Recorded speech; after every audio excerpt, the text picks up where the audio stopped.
हरे कृष्णा। इस वीडियो में हम श्रवण करेंगे भगवान जगन्नाथ देव जी की रथ यात्रा का प्रसंग। भगवान जगन्नाथ जी की रथ यात्रा का प्रसंग अनेक ग्रंथों में मिलता है। जिस प्रकार से विष्णु पुराण में, स्कंद पुराण में, पद्म पुराण में, जगन्नाथ जी की डेयरी में, बृहद भागवतम सनातन गोस्वामी द्वारा रचित एवं अन्य गोस्वामी ग्रंथों में भी इसका वर्णन है। भगवान जगन्नाथ देव जी की रथ यात्रा के दो कारण हैं। एक है बाह्य कारण और एक है गूढ़ कारण। बाह्य कारण है कि जो व्यक्ति जगन्नाथ जी के मंदिर में नहीं जा सकते, क्योंकि जगन्नाथ जी के मंदिर में केवल हिंदू लोग जा सकते हैं और जो अंत्यज और अन्य जाति के लोग हैं उनको जगन्नाथ मंदिर में प्रवेश निषेध है। तो भगवान जगन्नाथ उन भक्तों पर कृपा करने के लिए जो पूरे साल भगवान के दर्शन नहीं कर पाए, बाहर आके सबको दर्शन देते हैं।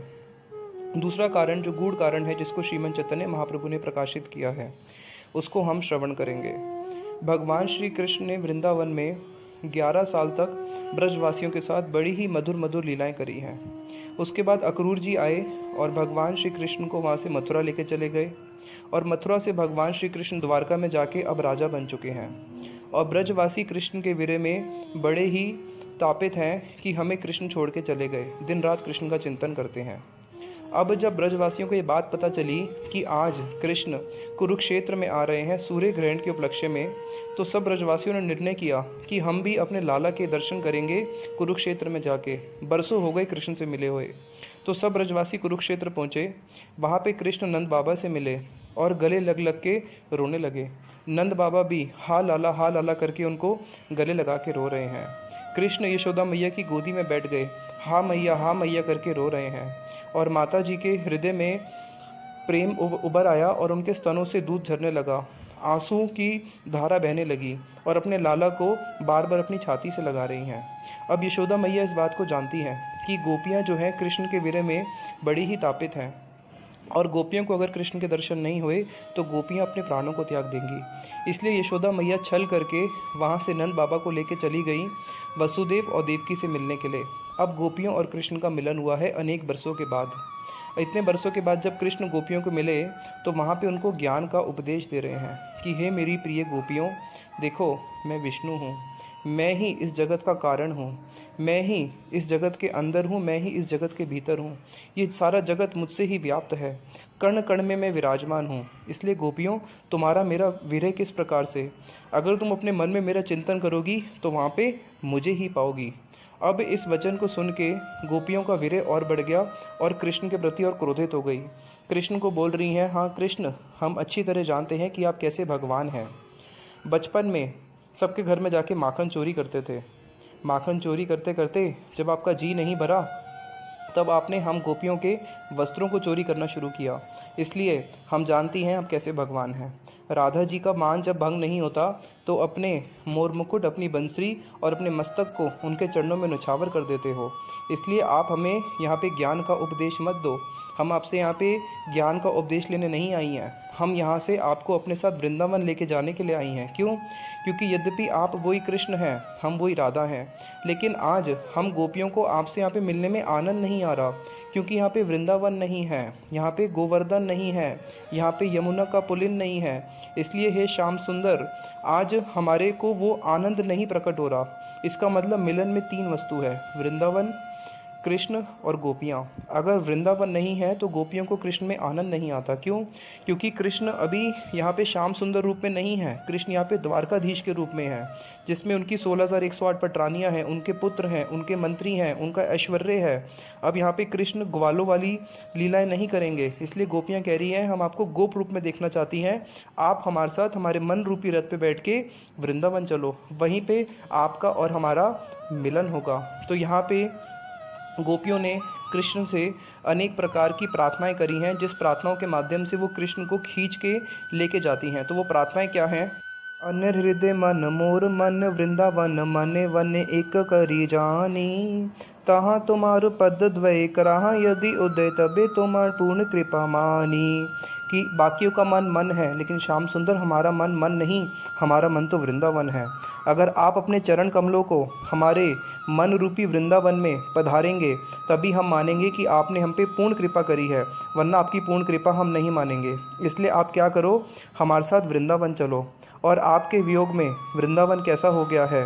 कह रही हैं गोपियाँ, तूहू से रहीला मधुपुर ब्रजकुल आकर कुलूल कलरव कानू कानू करी झुर, कि पूरा जो वृंदावन है आपके विरह से तापित हो चुका है। कोकिल ना गायत, अब जितने भी पक्षी हैं पक्षियों ने गाना बंद कर दिया है। पक्षी भी दिन रात आपका चिंतन कर करके रोते हैं। और वहाँ की यशोदा मैया और नंद बाबा की कैसी हालत है। कह रहे हैं यशोदा मैया अंध के समान बैठी हैं, धीरे धीरे उनके आंसू भी सूख चुके हैं और नंद बाबा यशोदा मैया सहज से उठाते ना पा रहे। अब धीरे धीरे उनकी शरीर की शक्ति भी क्षीण हो गई है, उनको उठाने के लिए भी सहारा लेना पड़ता है। तो ऐसे अपने माता और पिता का तो कम से कम स्मरण करो। और जितना भी नगर है, सारे के सारे नगर आपके विरह में कैसा हो चुका है। पूरा नगर आपके विरह में तापित है। गैयाँ रोती है दिन रात आपका स्मरण करके, अपने बछड़े को दूध भी नहीं पिलाती। क्यों? क्योंकि आपकी बंसरी ध्वनि नहीं सुनती। तो इसलिए ऐसे वृंदावन में आप चलो और सब ब्रजवासियों का जो विरह है उसको शांत करो। फिर आगे गोपियाँ कहती हैं कि उस वृंदावन की कैसी स्थिति हो चुकी है।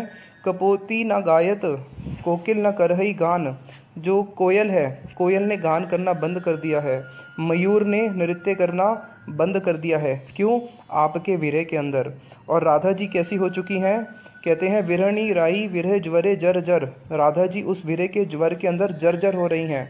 तो इसलिए कृपा करके चलिए और राधा जी के विरह को शांत कीजिए।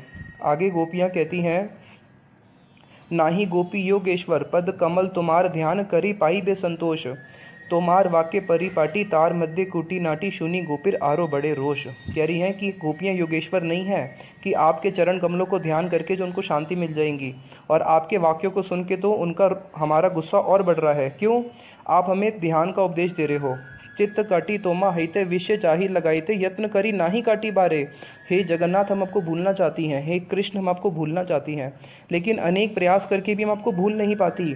अनेक साधन करती हैं कि एक क्षण के लिए तो कम से कम आपको भूल जाएं, लेकिन एक क्षण के लिए भी आपको अपने हृदय से बाहर नहीं निकाल पाती।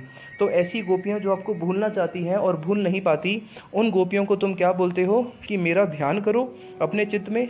अरे तुम्हें इतना भी विचार नहीं है कौन से स्थान पे क्या बोलना चाहिए, किसको कब बोलना चाहिए। कम से कम इसका तो ध्यान रखा करो। देश समृति नाही जार, संसार कूप कहाँ तार, ताहा हईते ना चाहे उद्धार। अरे हमें तो अपने देह की ही समृति नहीं है, तो हमारा संसार कहाँ होगा। संसार तो उसका होता है जिसको देह की समृति हो, और हमें इससे उद्धार की आवश्यकता नहीं है। हमें क्या चाहिए? विरह समुद्र जले काम तिमिंगिल गिले, गोपी गणे नेह तार पार। अगर आप हमारा उद्धार करना चाहते हो तो हम आपके विरह रूपी समुद्र के अंदर डूब चुकी हैं, और वहाँ पे बड़े बड़े काम रूपी तिमिंगिल हैं जो हमें और कष्ट दे रहे हैं। इसलिए अपने विरह से हमारा उद्धार करो, इस विरह रूपी समुद्र से हमारा उद्धार करो हे कृष्ण। क्यों? क्योंकि इससे उद्धार केवल आप ही कर सकते हो, अपना मिलन करा के। तो यहाँ पे गोपियाँ कहती हैं आगे कृष्ण को कि हे कृष्ण, आप उस वृंदावन को भूल गए। वो वृंदावन कैसा है? वृंदावन गोवर्धन यमुना पुलिनवन सही कुंजे रास आदि लीला। उस वृंदावन में जहाँ पे आपने हमारे साथ बड़ी ही सुंदर सुंदर रास आदि लीलाएं करी थी, और वहाँ पे आपकी हमारे साथ जब रास हुआ था, उस रास में हमने आपके लिए गोपी गीत गाया था। क्या आप उस गोपी गीत को भूल गए? क्या आप राधा जी को और सारी अपनी सखियों को भूल गए? सई ब्रजर जन गण माता पिता बंधुगण, बड़ा चित्र के मन पसरीला। अरे कृष्ण, ये तो बड़ा ही आश्चर्य की बात है कि उस वृंदावन के अंदर जो तुम्हारे अपने स्वजन थे, जो तुम्हारे अपने बंधु बांधव थे, तुम अपने सब बंधु बांधवों को भी भूल चुके हो। अरे वहाँ पे जो तुम्हारा यमुना का तट है, जो तुम्हारा वंशीवट है, क्या तुम उस वृंदावन की सारी लीला स्थलियों को भूल गए? क्या तुम उस गोवर्धन को भूल गए? क्या तुम अपने माता पिता को, क्या तुम अपने बंधुगण को, इन सबको भूल चुके हो? अपने सखाओं को भूल चुके हो? हे कृष्ण, ये तो बड़े ही विचित्रता की बात है। और आगे कहते हैं गोपियाँ कि हे कृष्ण, तुम तो बड़े ही मृदु हो, सद्गुण सुशील स्वभाव के हो, लेकिन तब भी अगर तुम हमें स्मरण नहीं करते, इसका मतलब क्या है कि हमारा ही कोई ना कोई दुर्देव है। मानो हमारा ही कोई ना कोई बहुत बड़ा दुर्भाग्य आके प्रकट हुआ है कि आज तुम हमें भूल चुके हो। इसमें तुम्हारा दोष नहीं, इसमें तो हमारा ही कोई ना कोई दुर्भाग्य है। फिर गोपियाँ कहती हैं कि हम यशोदा का दुख देख के और दुखी होती हैं, अपने दुख को तो फिर भी हम संभाल लें। क्यों? यशोदा मैया दिन रात तुम्हारे लिए क्रंदन करती रहती हैं, हमसे उनका दुख नहीं देखा जाता। ना गणी आपन दुख देखी व्रजेश्वरी मुख, हमें अपने दुख की चिंता नहीं जितनी यशोदा की है। की बा मार ब्रजवासी, क्या तुम ब्रजवासियों को मारना चाहते हो? की बा रखे ब्रजवासी, या तुम ब्रजवासियों की रक्षा करना चाहते हो? केन कौन इतने दुख को सहन करके जीवित रह सकता है? इसलिए हे कृष्ण, अगर हमारी रक्षा करना चाहते हो, हमारे साथ अभी बैठो रथ पे और वृंदावन चलो। तो ये भाव है रथ यात्रा का जो चैतन्य महाप्रभु ने प्रकट किया है रथ के आगे, जिसमें जगन्नाथ जी को खींच के गोपियां कहाँ पे लेके जा रही हैं? अपने मन रूपी रथ में बैठा के उनको वृंदावन लेके जा रही है। तो जो जगन्नाथ जी का मंदिर है वो है द्वारका, और जो गुंडीचा मंदिर है जहाँ पे कृष्ण का रथ पहुंचेगा वो है वृंदावन। गौर प्रेम